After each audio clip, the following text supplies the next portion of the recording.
এলাকা জুড়ে বেড়ে চলেছে মাদক ব্যবসা।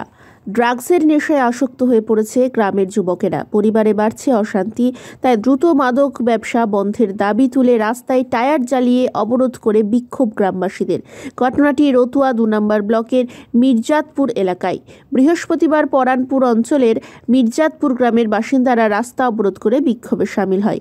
স্থানীয়দের অভিযোগ, এলাকায় দিনের পর দিন বেড়েই চলেছে ড্রাগের নেশা। গ্রাম জুড়ে বিক্রি হচ্ছে এই মাদক দ্রব্য।